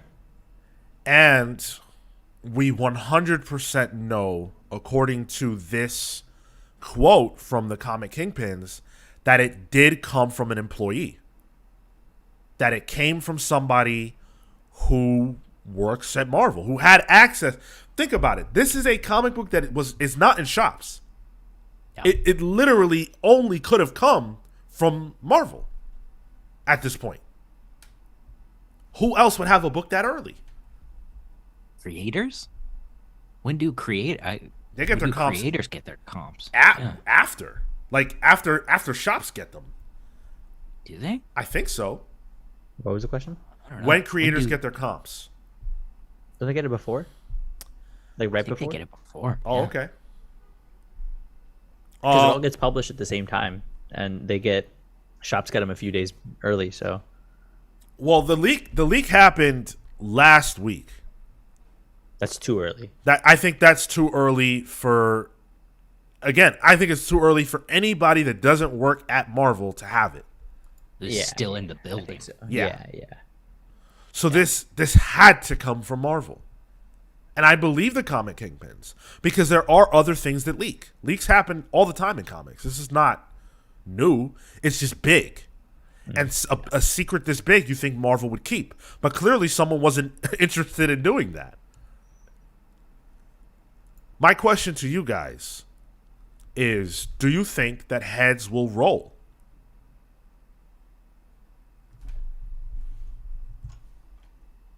No. This is leaned into the fervor and the excitement and the outrage. And so while this was a leak, I think they had stuff ready to promote this, and so I think at this rate, any publicity is good publicity.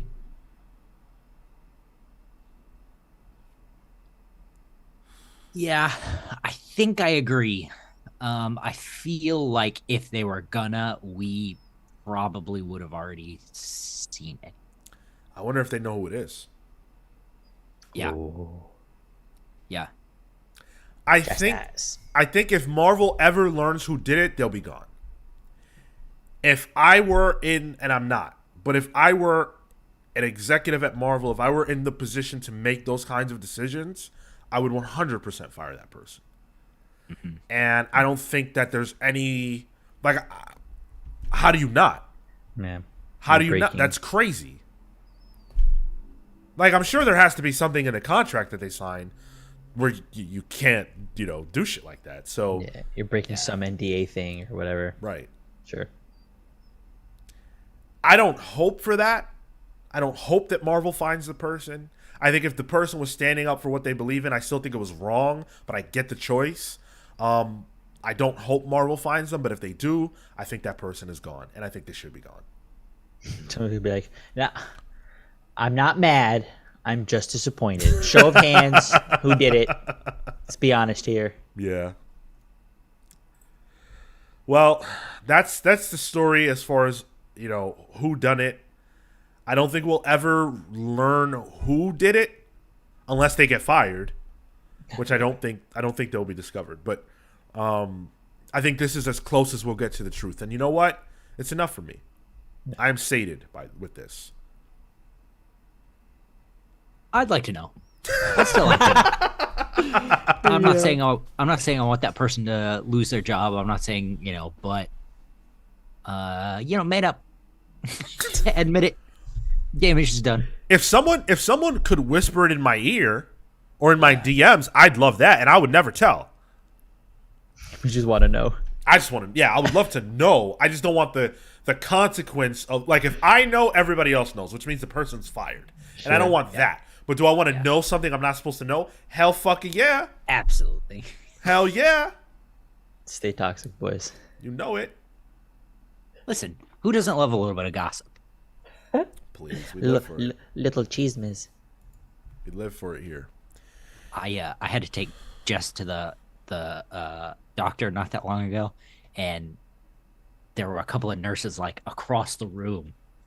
They started talking about a wedding of a mutual friend between them. I have no idea who these people are. A wedding of a mutual friend. And I was looking at my phone, I looked up, and I heard them talking, and then I realized what they were talking about. And Jess said, "I have never seen a more obvious double take." She said, "You got to work on your face." You got to work on it. Can't let people know. Oh, hey, listen, who doesn't love gossip, especially for people you don't know? You got that shit right. Absolutely. Well, that's a subject that I think everybody would rather move on from. The Amazing Spider-Man leak. It's a blemish, in my opinion, on the year that has been 2023 for comics so far. And so we'll end the show on a fun note, but we'll keep things Spider-Man, because we are going to discuss what would happen if the Amazing Spider-Man and Batman swapped villains. Spider-Man would die. Yeah. Yeah, immediately. Really? It's a one-shot, bro. Talk about it. I'm saying it's a one-shot comic. Like, that's it. Like Yeah, who gets announcing new who gets who's the team? Who's the kill shot? Who's the guy? Deadshot. No, that's too easy. Yeah, that's It's it. not even good marketing. Oh, I guess he'll have his spidey senses, huh? Yeah, no shit. Spider-Man dying by a gun. So bad at this. Joker. Go on. Joker will infect the water supply with laughing something. He has to go stop him at the over at the dam, and it explodes. That's it. And he dies in the explosion. As the dam collapses, because he doesn't have the same kind of smarts and resources as Batman to be preventative about things. But the water's already poisoned. But he's gonna blow up the dam that Spider-Man's there, and it's gonna collapse and crumble upon him. The water's already poisoned, so if he blows up the dam, he'll just drown. That's what I'm saying. I'm saying he needed a reason to get Spider-Man to be like, come to the dam because I'm infecting the water, and now that you're at the dam, I'm blowing that shit up. But he won't have died in the explosion. He'll have been poisoned by the water. Because he falls in. But the explosion is the catalyst there. Oh my god, dude. What are you talking about? All right, fine. So your answer is that Spider-Man dies via explosion. Via explosion? By the Joker. Fine. Right. Okay. Kale, what do you think happens? You said Spider-Man dies, right? That's not what I'm saying. No, Okay. Of course not. I think Spider-Man will be driven to be a villain. You just go insane. Yeah. Think about Batman's villains. Think about the shit that Batman has to put up with. That he has to have multiple people regularly talk him off the ledge. Peter Parker doesn't have that. You know what I'm saying? Like, Batman's got Robin. He's got Batgirl. He's got Alfred. He's got any number of his allies who are constantly like, look, we see what you're dealing with. Come on back, baby. Come on back. It's okay. Peter Parker is out there alone. Hey. Snapping pics. Hey. He has the memory of Uncle Ben. He has Mary Jane sometimes when she's not with Paul. Well, she's not dead because of Hydro Man. True, also. and he has Aunt May when she's not getting porked by Doc Ock or J. Jonah Jameson or J. Jonah Jameson's dad. Or yeah, right, J. Jonah Jameson's dad. Wait, J. Jonah Jameson's dad? Yeah. Damn. Yeah, that's who that was. I'll make us around. When? Oh, that's who it was. But when? What year was that? Because that was Dan, wasn't that Dan Slott's run? That was Jameson's dad? I'm pretty sure. Are you? That was Jameson Sr. But Jameson's already a senior. Yeah. Yeah. How old is his dad? 150? Getting some young tail? Aunt May, 70 years old? Let's go. Check. Yeah. Yeah. J. Jonah Jameson Sr. Oh my god. God damn. Oh my god. I did not know that. That is The estranged father of Peter's boss and Spider-Man's harshest critic, J. Jonah Jameson, making him her stepson and by extension Peter's step cousin and self-declared stepbrother, much to Jameson's discomfort. What? Yo, I learned something new every time we do this. That is hilarious. So, my answer to the question at hand. Wait, Kale, were you resolved? Did you finish? Yeah, for Spider-Man, yeah. I think Batman will clean up. Yeah. I think New York City will be a crime free. This is so interesting. Okay, hold on. Let's really dig in because we're talking because I feel like Spider-Man's villains are getting disrespected a little bit because we're talking about Sandman, right? Clayface equivalent. Yeah. Okay. We're talking Done. about Hydro Man. Mr. Freeze, but liquid, no problem. Or Clayface, but water. Again, no. Less viscous. Okay, fine. Hold on. What about this guy? What about Electro? Come on. Livewire? No. I don't, That's he doesn't Superman.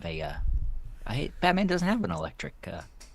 Batman doesn't have an electric villain as far as I can think. But I will say this. Batman would beat Electro by putting on rubber fucking gloves and just punching him in the face multiple times. I don't even think you have to put on the rubber gloves. He's already wearing them. All right, well, okay, so we're saying no to Electro. Electro can't beat Batman. Okay, fine. Let's take it up a notch. Okay. Green Goblin. Bruce Wayne buys out Norman Osborn's company, and Osborn becomes an insane drug addict that goes to Arkham. But he's got bombs. He's got a glider. So he's does Firefly, Batman. whatever. So he can kick Firefly's ass. Roxy Rocket, like. Okay. All right. I like that you thought that was the stumper. He's got bombs. Batman Okay. always deals with bombs. Okay, fine, Kale. So Batman deals with bombs. What about symbiotes? Batman doesn't deal with those. What about Venom and Carnage? Now there you got me. However, He's I a- will posit the Metal Men.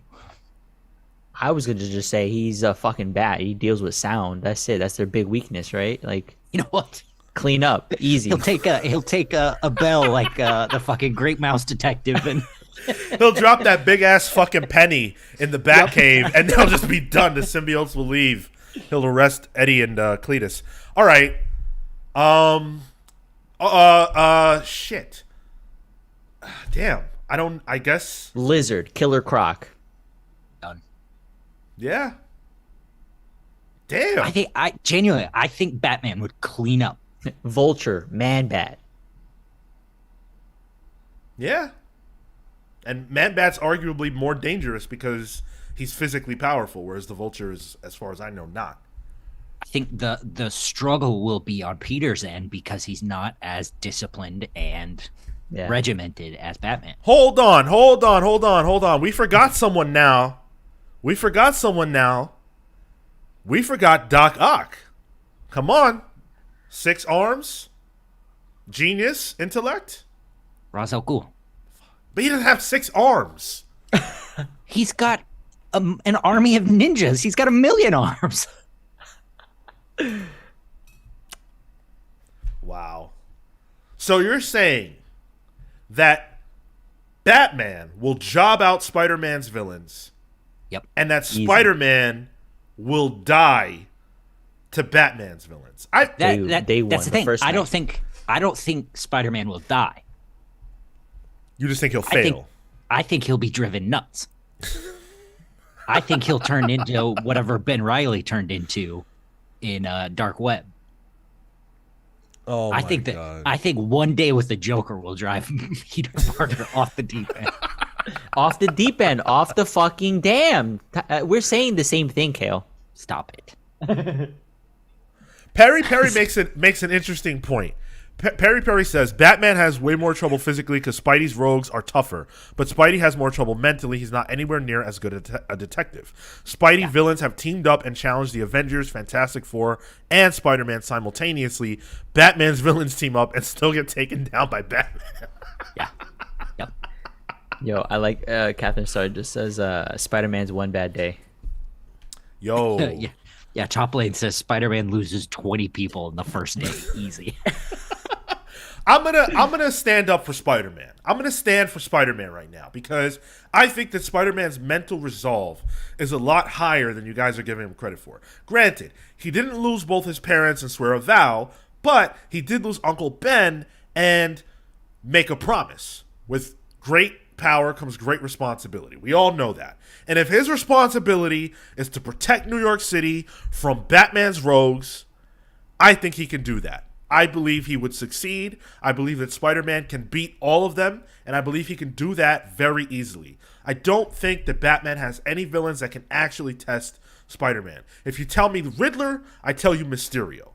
If you tell me Ra's al Ghul, I tell you he's Spider-Man. If you tell me the Joker or Two-Face, like any of those people, it's Spider-Man. The only actual threats to me are Poison Ivy, and I don't think she would succeed, but she is very powerful. And a redhead, so she has an inherent advantage on that. And I think obviously Clayface for being an elemental, not an elemental, but like a similarly powered enemy, I think he would have a shot as well. Outside of that, I don't think that Spider-Man can be beaten by all of Batman's villains on the same day, let alone any one of them. See, I think the reason Norman Osborn can't and hasn't gone over the edge is one, editorial, but two, Norman can't get over the fact that he's Norman the way the Joker has. Right. The Joker is all Joker. He's fucking disassociated. And the way that Peter deals with Norman is as Norman. If Norman was to go full Green Goblin, I don't know that I believe that Peter could deal with him. Dude, you better ask Dan Slott. Because we saw wait, actually, am I misremembering? Did Norman not get a symbiote at the end of Dan Slott's run? I feel like that's correct, but it's been a while since I read that. The red goblin. I know we have a red goblin now, but at the end of Dan Slott's run, there was another red goblin. I don't think it was a symbiote, but I do remember it being like an extra powerful goblin. Yeah. Yeah, I'm looking at yeah, go ahead. He reinvigorated the goblin cult from the 90s. Yeah. And that's what was going on when Superior ended. That's the run where Peter came back. So at the tail end of Dan Slott's run, Norman Osborn bonded to the Carnage symbiote and became the Red Goblin. So that's as powerful as Norman Osborn can be, right? Is Norman Osborn could be. Well, but he was still psychotic. He was still, Green Goblin in the mind. Yeah. So we saw Green Goblin plus Carnage fused. They did the fusion dance, essentially. And we got the Red Goblin, and they could not beat Spider-Man. If the Joker and, I don't know, Clayface or something stupid and goofy like that did the fusion dance, Batman would have the same problem he had. It wouldn't matter. Just like it wouldn't matter for Spider-Man. I believe my answer to this question is that both heroes can deal equally with each other's rogues galleries. Yeah, I think you're right. Harry Perry says we're giving too much plot armor to Batman and not enough to Spider-Man. That's probably fair. Well, Batman has plot armor and everything. Yeah, because frankly, neither are going to die. Right.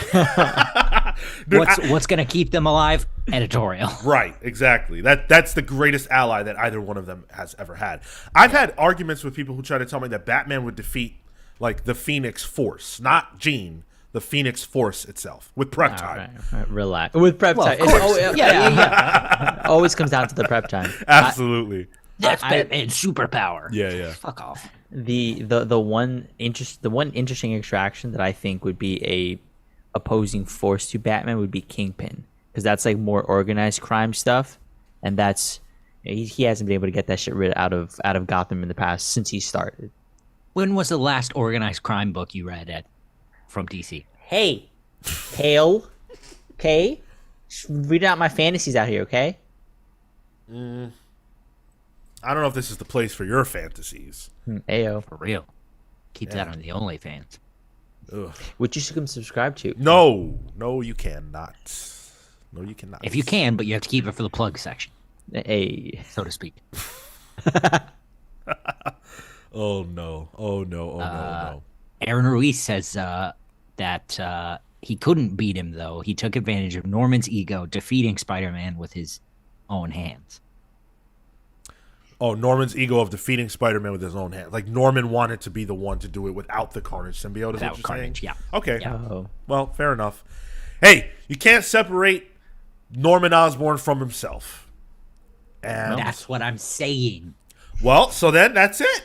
Joker has done it. Separated him from himself. Yeah. If that This were is the Joker case, now. if that were the case, I think Batman would be dead. Because but that's what I'm saying is Batman handles Joker.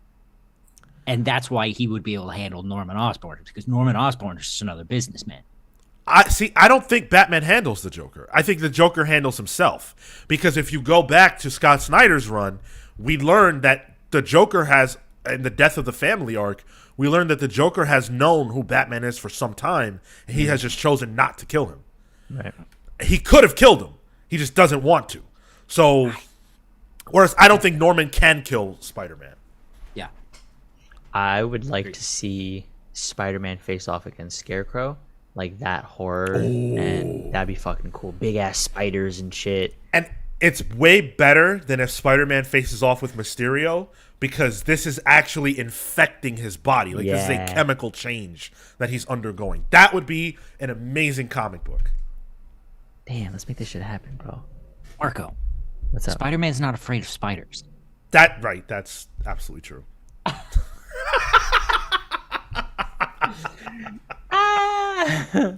It would be I it gotta would go. be Like it would rolled be up a newspaper.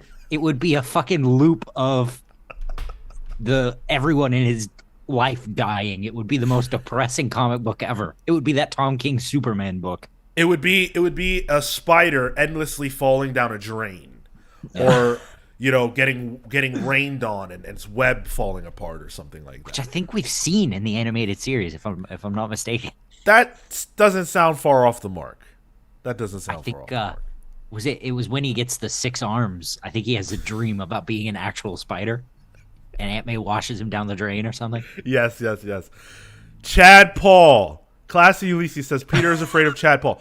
Chad Paul would be what he would see if he were infected by Scarecrow is Chad Paul and Mary Jane doing the things that they do, doing what lovers do, on a loop. And as Peter tries to stop that, he sees Uncle Ben getting killed on the side, and he tries to stop that, but he can't stop it. It would just be a loop of him seeing things he doesn't want to see and not being able to stop any of it. Yep. But I'd love to read it. Hell yeah, definitely want to read it. I'll check that comic book out. Ooh, him fighting Bane though, like fist to fist, like fisticuffs with Bane. Spider-Man? Yeah, He's Batman. beaten the Hulk and the Juggernaut. That's a free fight. I'm saying I would like to see that. I don't even think that would be over so quickly. I don't even think it would be fun. Yeah, I think Bane only works because he's a similar intellect as Batman and stronger. I don't think Bane is even stronger than Peter. Okay. I don't. What do you think about that, Kills? You think Bane is a stronger character than Spider-Man? No, I don't think so No. either. Spider-Man has the proportionate strength of a spider. Right. He could probably just pick Bane up and throw him. Oh, you could definitely pick Bane up and throw him.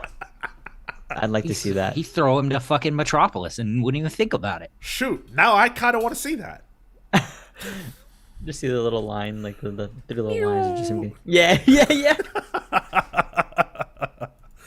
All right, clearly we're having a lot of fun with this. We could do this all day.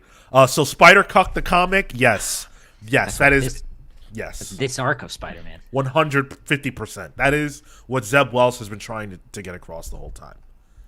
Murphy just put in the chat on Discord that more leaks of ASM 26 have gone out. So if you're listening to this, heads up. Ooh, You've been warned.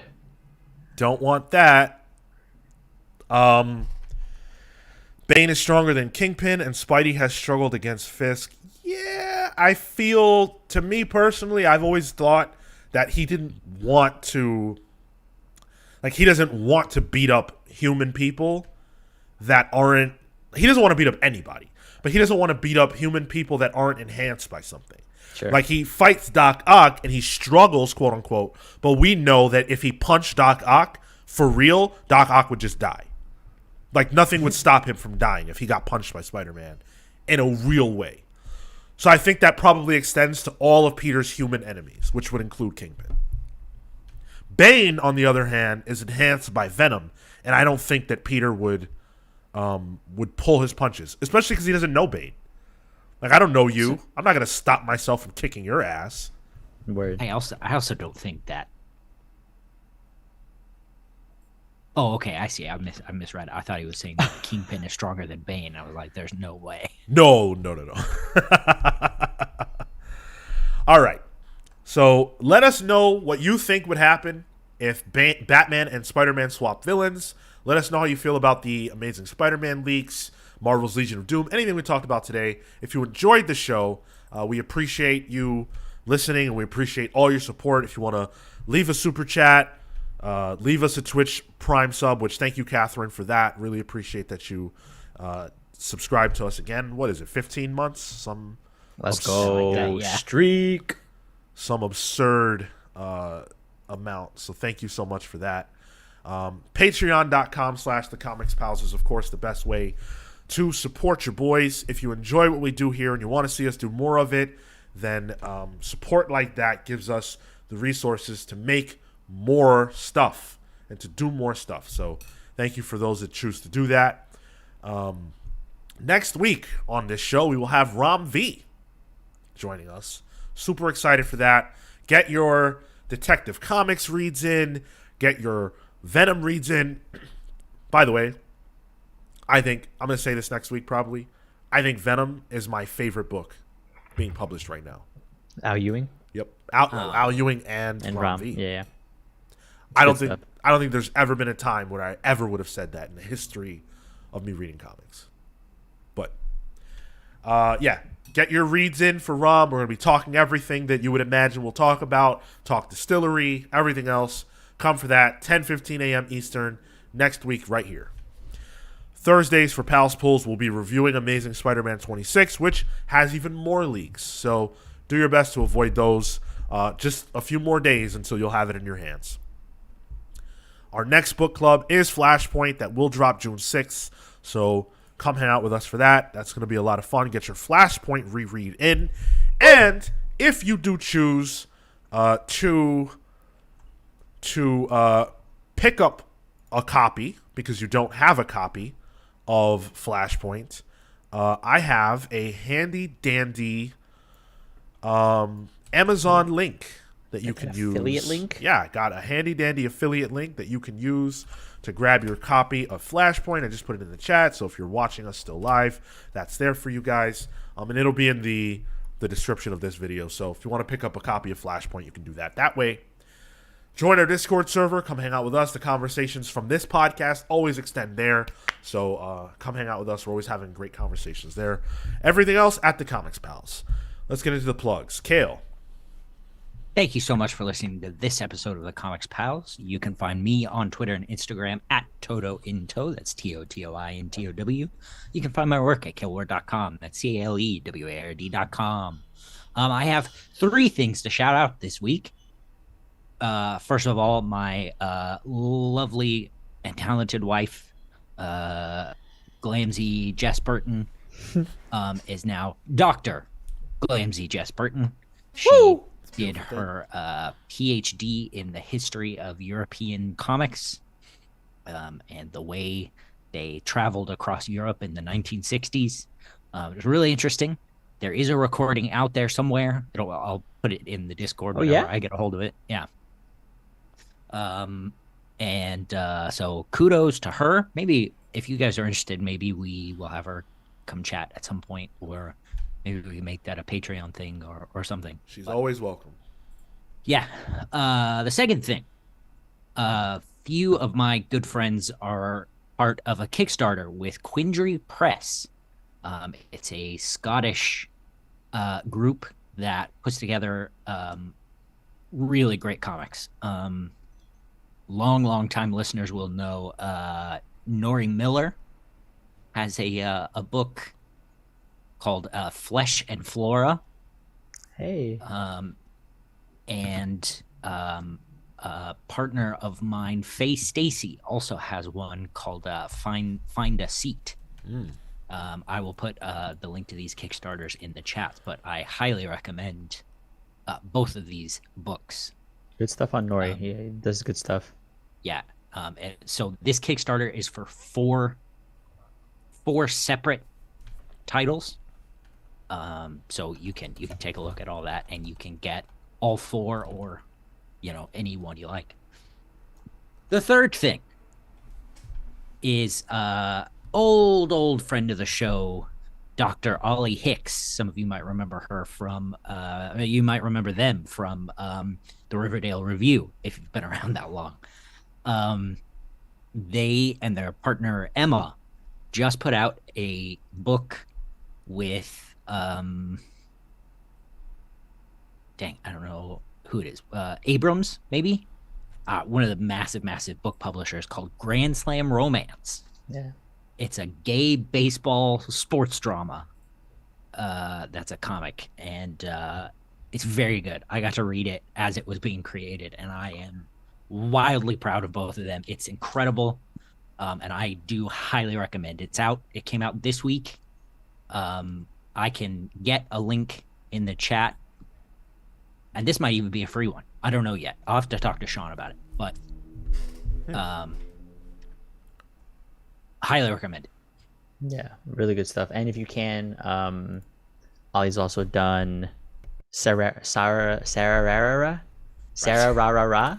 which is a great indie book. A lot of fun, cool, goofy romance, similar in the style of like Archie comics. So definitely go check that stuff out as well. All right, Marco, your plugs. You can find me at Mr. Marco Enomoto on Instagram and Twitter. Come talk to me. I'm going to be doing a lot of just reading this weekend. We've got the book club coming out. I've been doing my own research, or I guess back catalog reading for a lot of Swamp Thing stuff, which was part of the first of 5 newsletters. It was my turn this week. I'm just doing like kind of a retrospective on different runs that aren't the bigger ones. Len Wein and Alan Moore, everybody talks about those, but what else is there for you to discover in the mucks, in the depths of the muck? So I've been going through a number of different arcs that people don't talk about all that much. So if you want some swampy content, you got 4 more articles coming out. Cool. As for me, I'm on Twitter and Instagram at Sean Soapbox. I am very excited about interviewing Rom V, reading a lot of Rom V stuff, so that's been fun. And I want to answer this question. Aaron Ruiz, anything special for the 350th episode? Well, we're not Marvel or DC, right? So we don't celebrate all of our milestones the way that they do, but given that, it's in the middle of the summer and, things like that, maybe we'll do something. Could be fun. Stay tuned. We'll talk about it. Yeah. Maybe we'll get that backflip, huh? That would be great. That would be cool. Yeah. Don't get your hopes up. Thank you all so much for listening. We appreciate you. We will see you next week. Until then, take care, guys. See you next week.